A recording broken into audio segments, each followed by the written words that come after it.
Hola, soy Fernando Chávez Espinac y me acompaña Rebeca Madrigal de la sección de Política. Queremos explicar mejor en qué consiste el acuerdo que tomó el Tribunal Supremo de Elecciones con respecto al nombre que una persona tiene en su cédula según el género autopercibido. Rebeca, contanos en qué consiste el acuerdo que alcanzó y del que nos informó hoy el Tribunal Supremo de Elecciones. Gracias. El acuerdo se da en el marco de la opinión consultiva que emitió la Corte Interamericana de Derechos Humanos, que fue notificada al país en enero de este año. La Corte ha dado como una pauta de las cosas que se deben hacer para reconocer por igual los derechos de las personas LGTBI. Entonces, el Tribunal Supremo de Elecciones inicia como una etapa de reflexión o una etapa de análisis de la opinión para ver qué es lo que le corresponde al tribunal cambiar.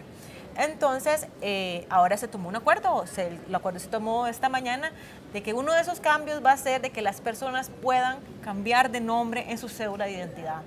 Es importante aclarar a los lectores que no es un cambio de sexo, es un cambio simplemente de tu nombre de pila, el que te asignaron cuando naciste, el que te pusieron tus responsables cuando naciste.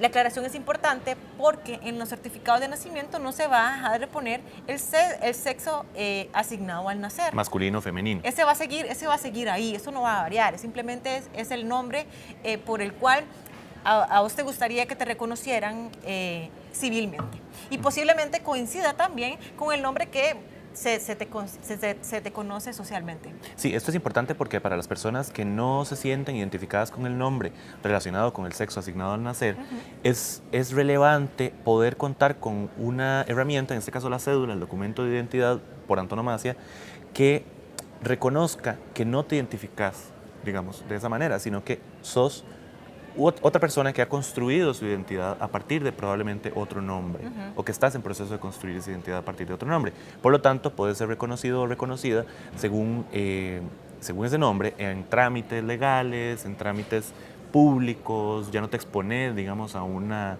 especie de escrutinio que muchas personas que no se identifican con ese nombre primero han reclamado. Es decir, que es un reconocimiento civil, sí, ¿verdad? es un reconocimiento en la sociedad, por así decirlo. Correcto. Estas personas posiblemente han vivido mucha parte de su vida con otro nombre que se han autoimpuesto y que porque no se identifican con el nombre que le asignaron sus responsables. Entonces, esa es la variación. ¿Qué es lo diferente que ahora acuerda el tribunal? Porque todos podríamos ir a cambiar nuestros nombres. Es en lo expedito, ¿verdad? Porque la opinión marca una pauta de que el proceso debe ser un proceso que no requiera ni certificaciones ni médicas ni psicológicas, tampoco, y que debe ser confidencial. Entonces, el tribunal, ¿qué es lo que establece? Un reglamento de cómo se debe hacer, que es distinto al que se establecía antes cuando querías cambiarte el nombre, que tenías que ir por la vía judicial. Ahora solamente puedes hacerlo en 4 pasos. Lo primero es que tenés que presentarte ante una oficina de registro civil y llenar una solicitud. En esa solicitud vas a incluir el nombre que vos querés que se asigne en tu cédula de identidad, no solamente en tu cédula de identidad, sino en el registro en general. Luego, el registro civil emite una resolución que no va a tardar más de un mes, y luego se comunican con vos, te acercas a una ventanilla y solicitas tu nueva cédula. Claro.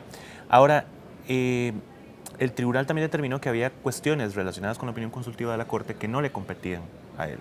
¿Cuáles fueron algunas de esas cuestiones? Definitivamente la que la mayoría estaba esperando era si resolvía el tema de las inscripciones de los matrimonios entre personas del mismo sexo, el cual no entró a resolver, porque el tribunal considera que en su competencia es registrar los matrimonios y no dictar los lineamientos para que deben cumplir las personas para que se puedan casar. Entonces, en ese caso, hace la aclaración de que le va a corresponder a la Sala Constitucional resolverlo por esa vía, ¿verdad? Hay recursos de amparo y hay acciones de inconstitucionalidad que analiza en este momento la Sala Constitucional, o bien que la Asamblea Legislativa pueda también hacer un cambio, una derogación parcial o total al Código de Familia para eliminar la prohibición de matrimonios entre personas del mismo sexo. Claro.